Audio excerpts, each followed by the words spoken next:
It's Monday, the 6th of September 2021. Welcome to the Fear and Greed Business Headlines, the business news you need in just 5 minutes. I'm Sean Aylmer. And if 5 minutes isn't enough, then find more news and interviews in our longer daily podcast called Fear and Greed.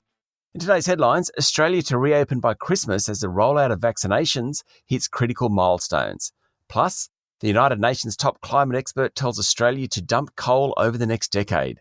The Federal Treasurer to call for a shift away from China, and a bumper grain crop on the way, assuming someone is available to harvest it.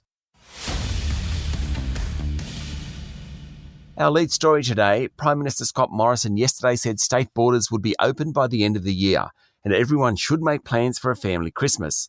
The comments are based on Mr Morrison's confidence of reaching an 80% vaccination rate by then. The national vaccination rate is currently 38%, with 62% of eligible people having received one jab in recent weeks. There were more than 3,000 cases announced in New South Wales over the weekend. The state now has 40% of its eligible population fully vaccinated, and 73% have had a first dose.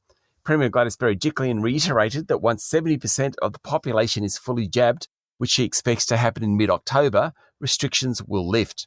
Ms Berejiklian also said the state may home quarantine returning travellers who have been fully vaccinated using a reputable product. There are 273 new cases announced in Victoria over the weekend, with the vast majority people under the age of 50. Victoria has now passed the 60% mark for first jabs, and Premier Daniel Andrews said the state will get freedom back when it reaches 80% full vaccination. The ACT recorded 47 cases over the weekend, and Queensland recorded 1. COVID numbers are high, but the pace of jabs is accelerating. Australians are vaccinating, and we're on the way to living with COVID. In overseas news, wealthy countries will have about 1.2 billion extra doses of COVID vaccine available by the end of the year. The estimate by London-based analytics firm Airfinity and reported in Bloomberg will put pressure on the US, Britain and European nations to redistribute jabs. Notwithstanding plenty of talk, very few vaccines have so far been delivered to poorer nations.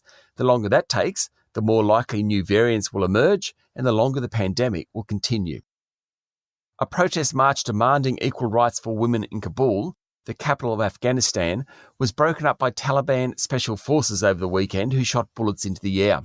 As the country finds its way under its own rule, the Taliban has promised a more inclusive government and moderate form of Islamic rule. Let's hope so. Locally, Australia has less than a decade to transition out of coal under a plan that would eliminate the industry in advanced economies by 2030, and the rest of the world 10 years later, according to the United Nations top climate advisor.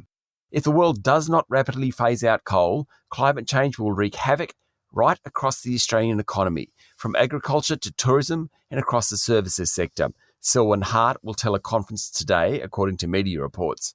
The construction, housing and property sectors will be hit hard, given so many Australians live on or near the coastline.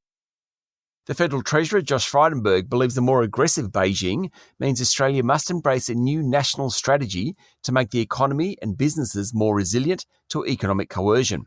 The China Plus approach, which according to the Australian newspaper Mr Frydenberg will unveil in a speech today, aims to encourage businesses to diversify their markets, secure their supply chains and reduce an over-reliance on China. He'll say the return of strategic competition is the defining feature of the economic and security landscape. It was the first weekend of spring selling season, and while clearance rates were strong in Sydney at least, there just weren't that many houses going up for auction. In Melbourne, the clearance rate was 44.5%, the third week in a row below 50%. In the ACT, the rate was 57%. In both those regions, there were a large number of auctions listings pulled ahead of the auction due to lockdowns. West Australian grain growers anticipate one of the biggest crops on record, if they can harvest it. The crop of wheat, barley and canola is worth up to $8 billion, according to cooperative CBH. But because of hard border closures, finding workers is proving tricky and could hinder harvesting 20 million tonnes of grain. Growers need about 1,000 workers from overseas with experience handling big, high-tech machinery, according to a report in the Financial Review. And online spending reached a record $3.7 billion in July, the highest level ever, and up 19% from June, according to the Bureau of Statistics. About 27% of online sales are food. That's not growing as fast as non-food items. Mind you, when about the only place you can go during lockdown is the local supermarket, I'm not surprised online food sales aren't rising as fast. And of course, if you want to buy clothes at the moment and live in Victoria, the ACT, or New South Wales, then you pretty much have to buy online. That's the Fear and Greed business headlines for today. Make sure you hit follow so you get it every morning and search for our longer daily podcast called Fear and Greed. There you'll also find our daily interview.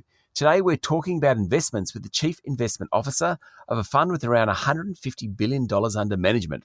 Don't forget to follow us on LinkedIn, Facebook and Twitter, or go to fearandgreed.com.au. I'll be back later with the afternoon market report. I'm Sean Aylmer. Have a great day.